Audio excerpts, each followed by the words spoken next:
Magandang araw mga mag-aaral. Ang ating tatalakayin ngayon ay ang tungkol sa mitolohiya at ang mga elemento nito. Ano nga ba ang mitolohiya?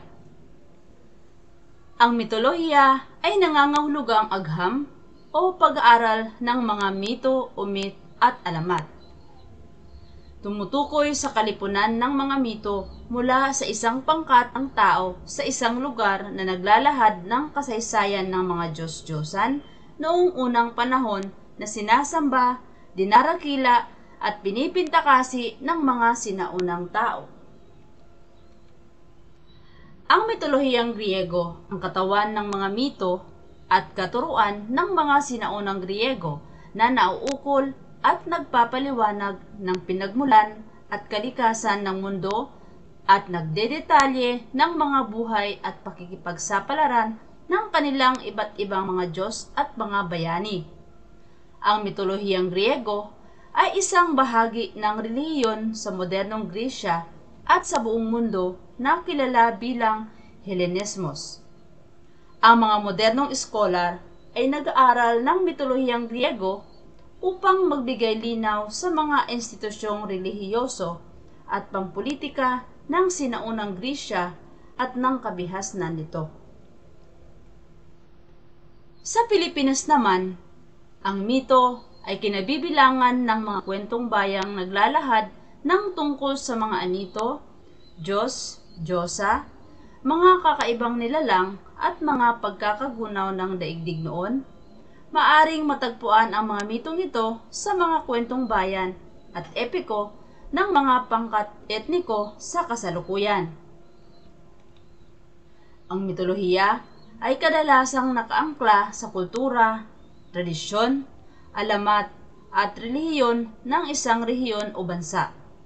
Madalas, ang tinatahak na tema ng mitolohiya ay kababalaghan, ngunit kahit na nababalot ito ng kababalaghan at madalas ay katang-isip lamang, mayroong pa din itong mga naiaambag sa kasaysayan at pati na rin sa mga modernong pag-aaral. Ang mitolohiya ay may 4 na elemento. Una, tauhan. Ang mga tauhan sa mitolohiya ay mga Diyos o Diyosa na may taglay na kakaibang kapangyarihan. Ikalawang elemento, ang tagpuan. Sa tagpuan, ito ang salamin ng sinaunang lugar at kalagayan ng bansa kung saan ito ay umusbong.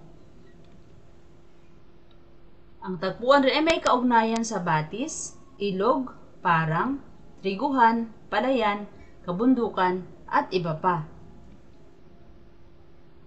Nasusuri ang kalagayan ng bansa noon at sa kasalukuyan.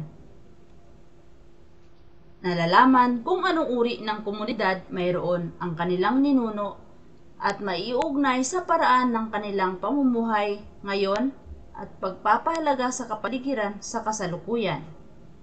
Ang ikatong elemento ay ang banghay. Sa banghay, ito ay ang pagsusunod-sunod sa kaganapan at pangyayari.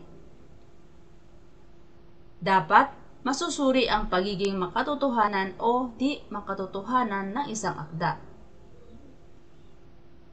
Naglalahad din ng pakikipagsapalaran ng isang tao upang ipagtanggol ang kanyang bansa.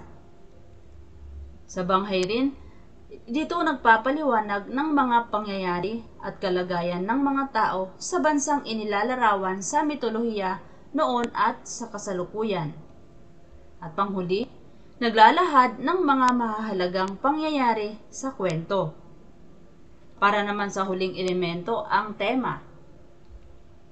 Sa tema, ito ay ang magpapaliwanag sa natural na pangyayari, mga pinagmulan ng buhay sa daigdig, mga pag-uugali ng tao, mga katangian ng tauhan, at ng mga aral sa buhay.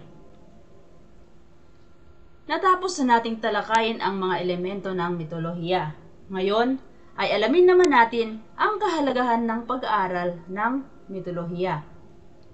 Una, Mahalaga na mapag-aralan natin ang mitolohiya sapagkat ang karaniwang tinatalakay dito ay tungkol sa mga Diyos at Diyosa at mga nilalang na may hindi pangkaraniwang kapangyarihan.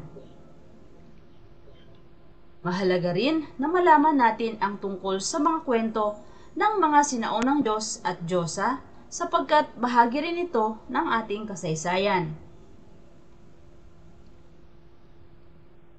Katlo, upang ating mas maunawaan at maintindihan ang ating kultura, tradisyon, alamat at relihiyon ng isang rehiyon ng ating bansa. Madalas, ang tinatahak na tema ng mitolohiya ay kababalaghan. At ang panghuli, ang mitolohiya ang nagpapagana ng mayaman na imahinasyon at ng malikhaing pag-iisip nating mga Pilipino.